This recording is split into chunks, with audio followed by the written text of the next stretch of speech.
Assalamualaikum warahmatullahi wabarakatuh. Alhamdulillahirrabbilalamin. Puji syukur kita panjatkan kehadirat Allah Subhanahu wa Ta'ala yang telah memberikan kepada kita semuanya segala rahmat serta karunia-Nya sehingga pada hari ini kita bisa bertemu kembali di mata kuliah ilmu ekonomi. Saya akan menjelaskan mengenai secara perkembangan ekonomi dan tentunya ini akan berguna bagi rekan-rekan mahasiswa yang sedang belajar tentang sejarah ekonomi atau sejarah ilmu ekonomi dari masa ke masa. Saya akan menjelaskan satu persatu dan insya Allah akan memberikan satu pandangan yang baru terkait dengan ilmu ekonomi dalam hal ini adalah sejarah tentang ilmu ekonomi. Ekonomi menurut aliran klasik, jadi yang pertama itu adalah aliran klasik dalam ilmu ekonomi. Aliran klasik mengalami kegagalan setelah terjadinya depresi besar pada tahun 1930-an yang menunjukkan bahwa pasar tidak mampu bereaksi terhadap gejolak di pasar saham. Sebagai penanding aliran dari klasik, Keynes mengajukan teori dalam bukunya General Theory of Employment, Interest and Money atau teori besar tentang lapangan pekerjaan, tentang interest, tentang uang, uh, yang menyatakan bahwa pasar tidak selalu mampu menciptakan keseimbangan. Oleh karena itu, intervensi pemerintah harus dilakukan agar distribusi sumber daya mencapai sasarannya. Yang kita butuhkan di sini adalah bagaimana uh, keseimbangan pasar itu tercipta. Awalnya bahwa keseimbangan pasar itu tercipta dari permintaan dan penawaran, dari transaksi yang dilakukan atau deal-deal yang dilakukan oleh pembeli dan penjual. Dan disitulah tercipta eh, konsep keseimbangan pasar dan menurut Adam Smith mengatakan bahwa yang perlu dilakukan di sini sebenarnya pemerintah tidak perlu melakukan intervensi, tetapi yang perlu dilakukan adalah menjaga keseimbangan antara permintaan dan penawaran. Sehingga dalam konsep atau istilah yang dikenal dalam bukunya Adam Smith itu ada istilah tangan uh, tangan tak kentara ya yang menciptakan invisible hand, nah, istilahnya namanya, yang menciptakan keseimbangan pasar, bahwa pasar itu bisa seimbang karena ada tangan-tangan yang tidak kentara dan keseimbangan itu tercipta dari proses penawaran dan permintaan antara pembeli dan penjual. Tetapi dalam perkembangannya, oleh Keynes mengajukan satu teori baru mengatakan bahwa tidak, bahwa permintaan dan penawaran itu memang dilakukan oleh penjual dan pembeli, tetapi bukan semata-mata menciptakan keseimbangan pasar itu dari proses transaksi antara penjual dan pembeli, tetapi harus ada intervensi pemerintah. Katakanlah harga barang A mengalami peningkatan harga, ya. Biasanya intervensi pemerintah itu dilakukan pada barang-barang yang dibutuhkan oleh masyarakat. Misalnya beras, ya. Ini yang selalu menjadi wacana atau menjadi pembicaraan di tengah-tengah publik mengenai harga beras yang selalu mengalami peningkatan. Oleh karena itu harus ada intervensi dari pemerintah untuk menyeimbangkan harga pasar. Minimal tidak, pemerintah hadir untuk memberikan keterjangkauan harga beras itu kepada masyarakat luas, utamanya bagi masyarakat miskin yang susah membeli beras dalam harga yang relatif tinggi. Saya ambil contoh misalnya barang A dengan harga aslinya adalah 5.000, kemudian dibeli oleh perusahaan perusahaan satu, saya katakan perusahaan satu, dan mereka menjual dengan harga 10.000, dan perusahaan dua juga membeli juga harganya sama, harga 5.000, dengan mereka melakukan penjualan 11.000 per buah, dan perusahaan tiga itu sama juga membeli dengan harga yang sama Rp5.000, dan mereka menjualnya dengan harga Rp12.000 per buah gitu. Kalau kita lihat dari keuntungan yang didapat, ya secara kasar saja, itu keuntungan didapat itu kalau di sini adalah 5.000, di sini adalah 6.000, dan di perusahaan ketiga adalah 7.000 gitu. Nah, tentu di sini kalau katakanlah kita melihat, bisa jadi masyarakat yang membeli produk ini susah dijangkau, atau katakanlah hanya bisa dijangkau oleh perusahaan satu, bahkan dimonopoli oleh perusahaan satu karena harganya yang relatif relatif murah gitu. Tetapi ada masyarakat yang susah membeli gitu, ya, membeli barang ini misalnya. Ya sementara masyarakat juga butuh misalnya.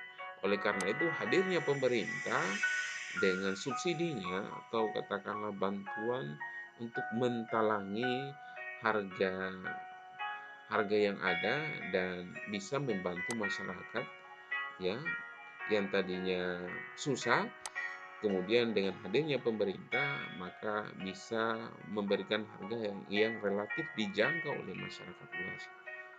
Kurang lebih seperti itu ya, gitu. Di sini ada gambar di mana ada intervensi pemerintah, ada tanpa subsidi, ada dengan subsidi. Di sini kita lihat dari gambar yang ada. Di sini adalah price, kemudian di sini adalah quantity, ya, barang pastinya, di sini adalah harga barang, di sini adalah barangnya gitu. Berapa orang yang meminta barang gitu misalnya. Di sini harganya katakanlah harganya 1.500, ada 3.000, ada 6.000, 7.000 dan lain sebagainya. Yang meminta itu misalnya 8 orang, 9 orang, ada 15 orang dan lain sebagainya. Di sini yang tercipta keseimbangan pasar.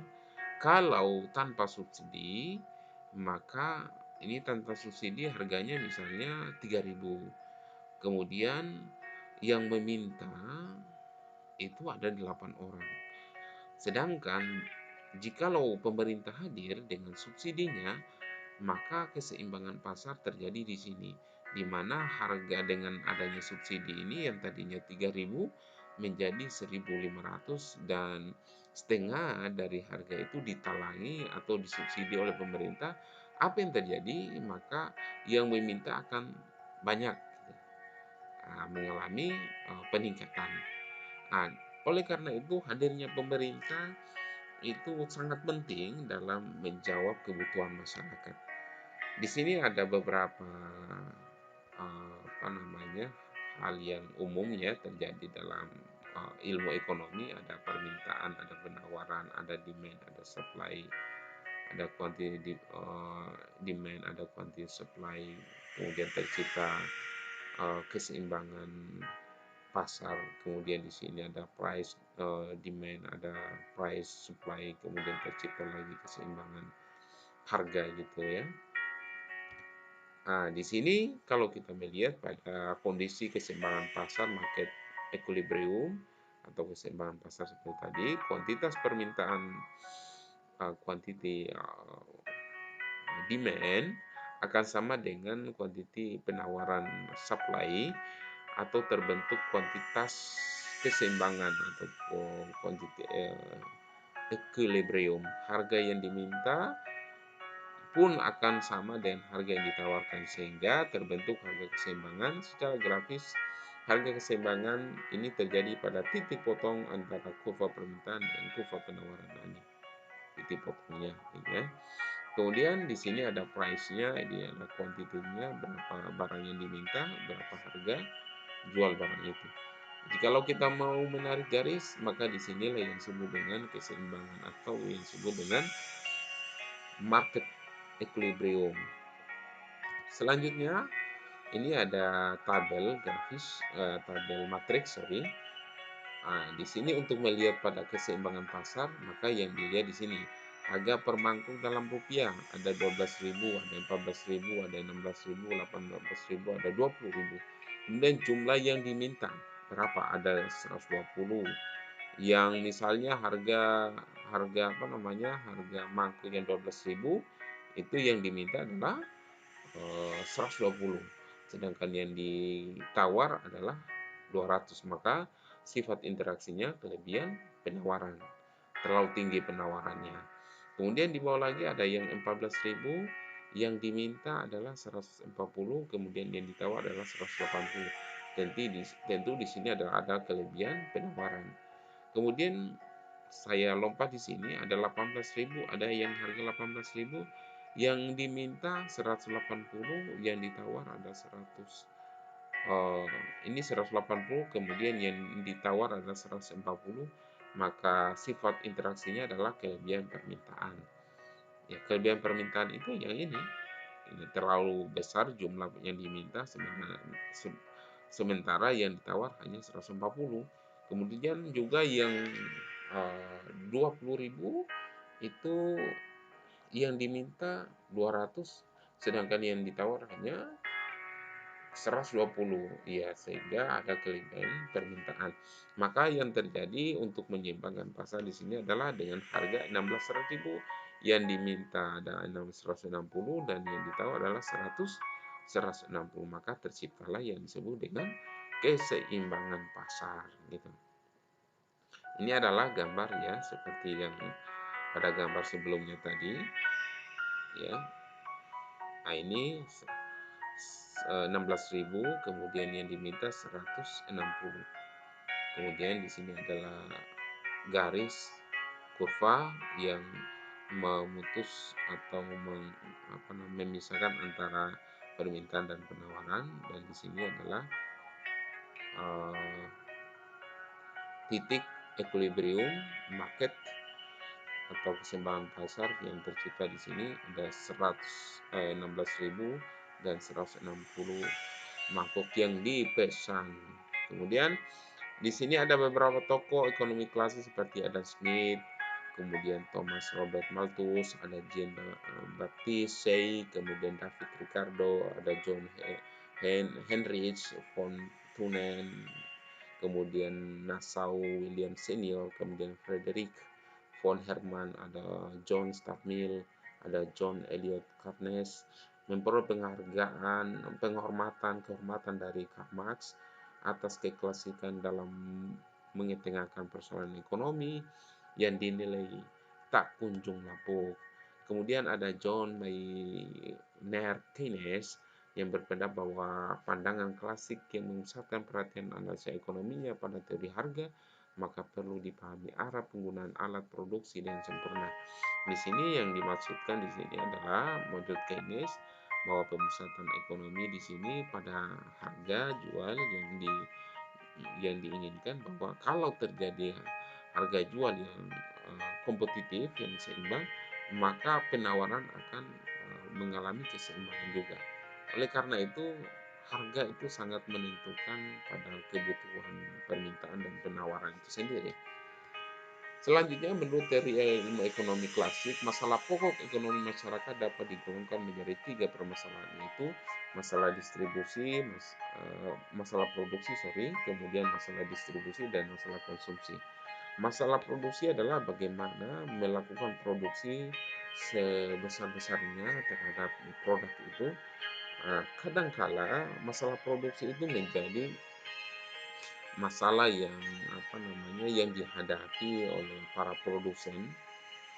Biasanya produksinya jumlahnya banyak tapi kualitasnya kurang bagus, atau katakanlah produksinya kualitasnya bagus tapi jumlahnya sedikit, atau katakanlah diproduksi dengan jumlah yang banyak tapi banyak mengalami kerusakan. Itu selalu menjadi permasalahan. Kemudian ada distribusi, setelah diproduksi maka didistribusi. permasalahan yang dihadapi dalam distribusi ini ada banyak. Ada yang distribusi belum rata, ya. Ada juga distribusi yang tidak tepat sasaran. Ada proses distribusinya yang kadangkala memerlukan proses jenjang birokrasi yang terlalu rumit, sehingga harga jual tidak bisa dijangkau oleh masyarakat. Kemudian yang ketiga adalah konsumsi. Nah, kadangkala produksinya sudah bagus tapi kurang dikonsumsi oleh masyarakat, gitu. Ya, ada misalnya ada yang menjual buah A atau katakanlah yang menjual produk A sudah diproduksi dalam jumlah yang besar tetapi masyarakat kurang membutuhkan, gitu. Sehingga apa yang terjadi? Yang terjadi adalah permasalahan ekonomi dari sebuah perusahaan itu bahwa mereka tidak mendapatkan pendapatan sesuai dengan harapan mereka, gitu.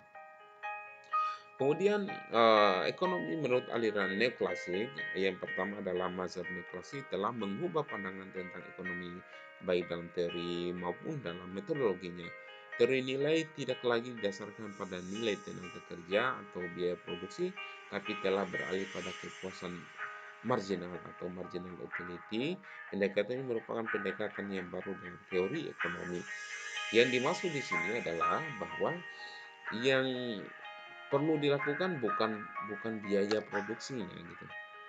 Ya, memang kadangkala kita membutuhkan biaya produksi yang tinggi, tapi yang lebih baik lagi, yang lebih memuaskan lagi adalah bagaimana memuaskan para konsumen, gitu.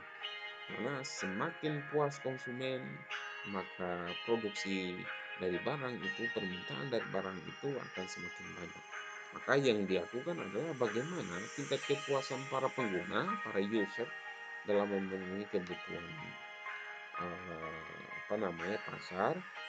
Maka sebuah perusahaan harus bisa mengetahui tentang kebutuhan pasar itu sendiri. Kemudian yang selanjutnya adalah salah satu pendiri mazhab neoklasik yaitu Gosen.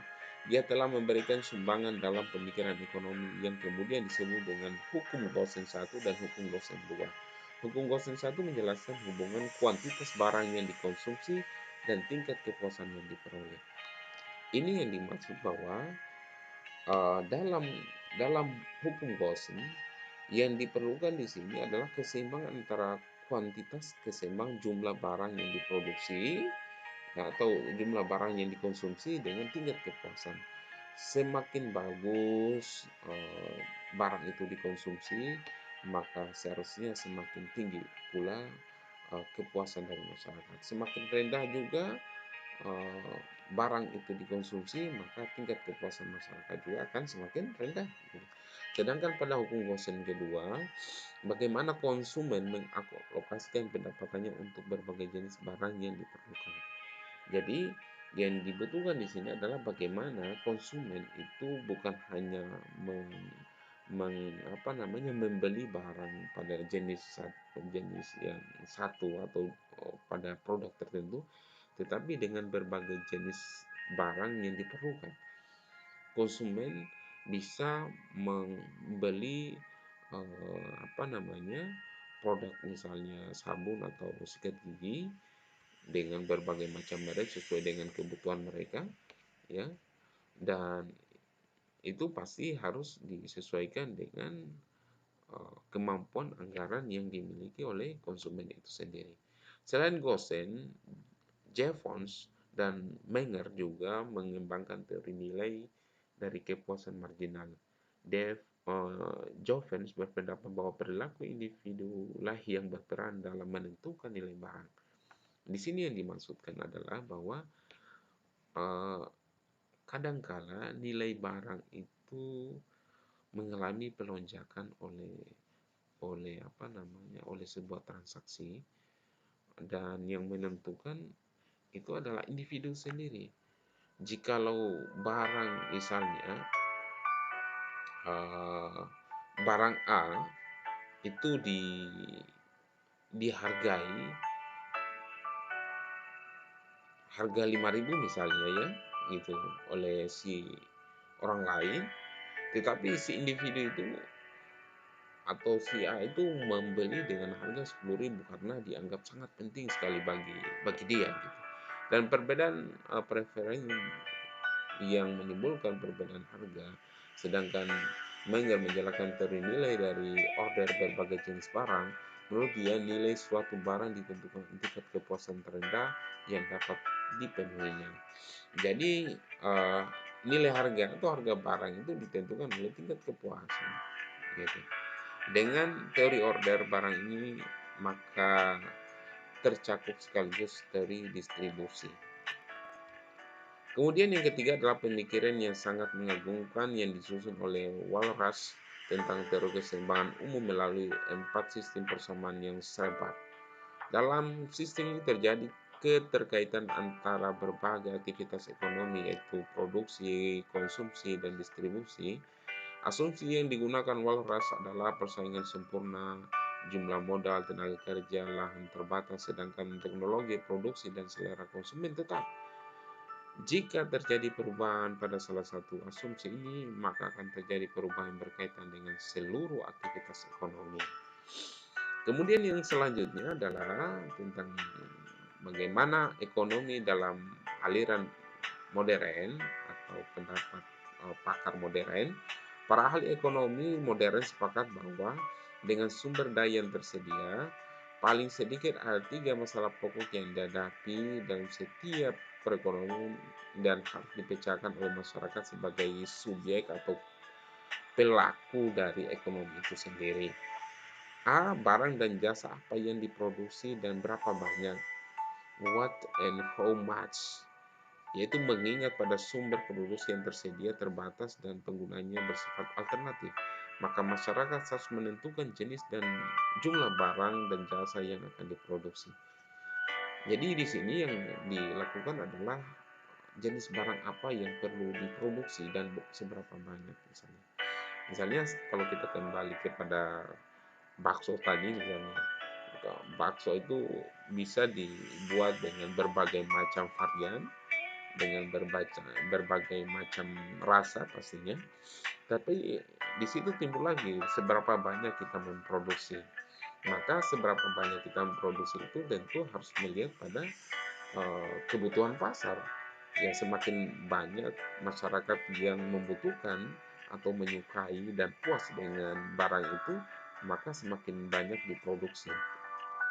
Masyarakat dapat memilih satu atau beberapa jenis barang dan jasa yang akan diproduksi dengan perbandingan tertentu. Pilihan yang dilakukan oleh masyarakat ini tentunya dipandang paling menguntungkan dan memberikan manfaat paling besar bagi masyarakat guna memenuhi kebutuhan. Kemudian selanjutnya adalah bagaimana cara memproduksi. Setelah tadi kita menjelaskan bagaimana apa dan berapa, apa yang diproduksi dan berapa jumlah yang harus diproduksi. Hal itu sangat ditentukan oleh tingkat kepuasan pasar, oleh kebutuhan pasar, apa yang dibutuhkan. Semakin banyak masyarakat membutuhkan barang itu, maka semakin banyak pula memproduksi barang itu sendiri. Kemudian setelah diproduksi, maka yang selanjutnya adalah bagaimana cara memproduksinya. Tentu di sini adalah berhubungan dengan teknik memproduksi atau katakanlah strategi memproduksi.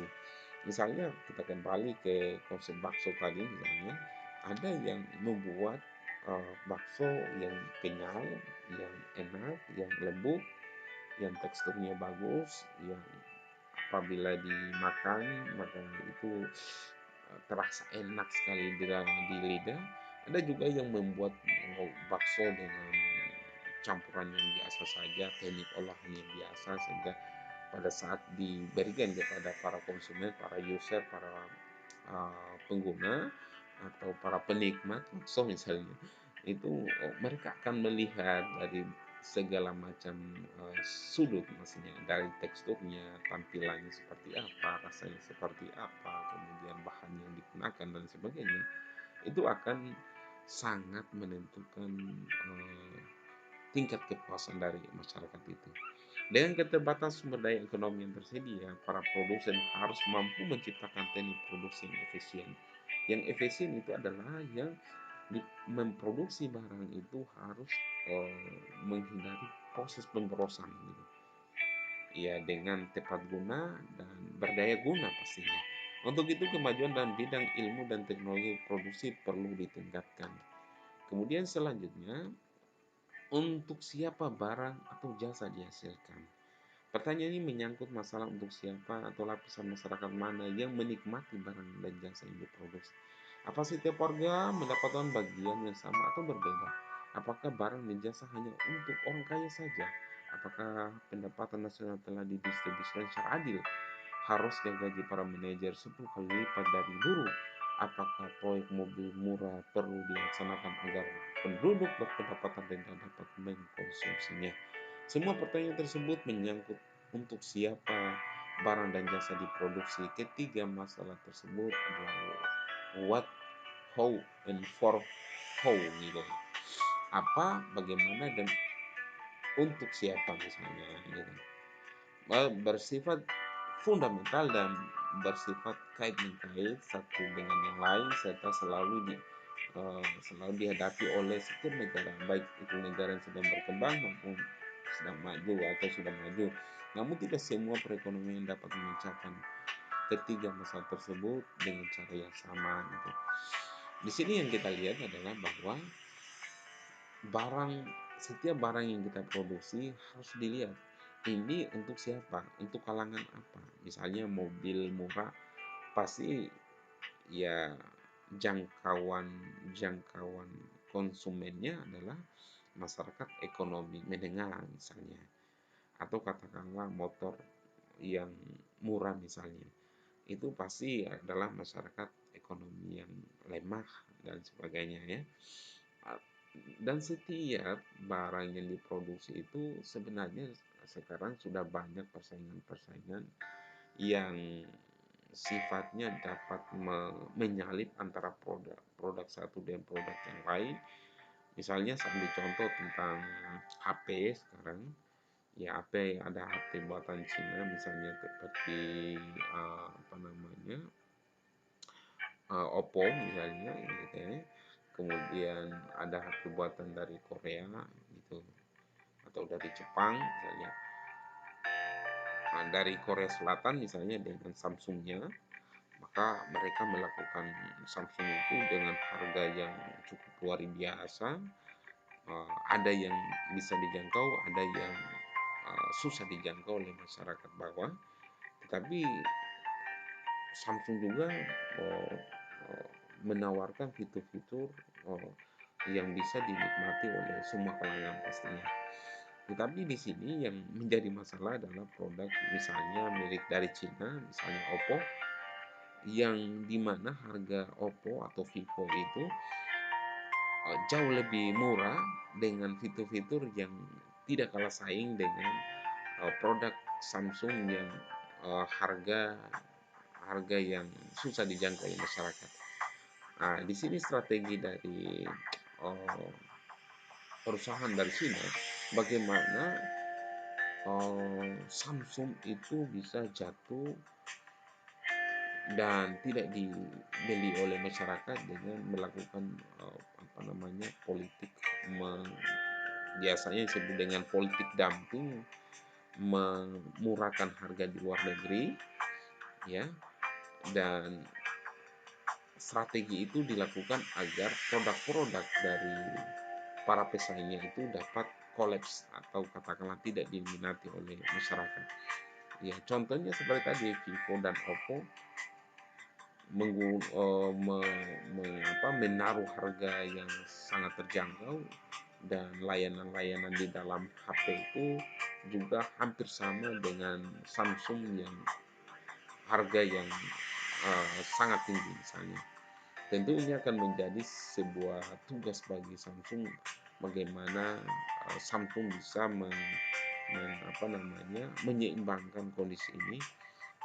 Karena Samsung itu mempunyai merek yang branding yang sangat luar biasa, sehingga dengan merek Samsung itu masyarakat juga merasa gengsi atau merasa elegan memiliki HP itu atau memiliki HP Samsung misalnya.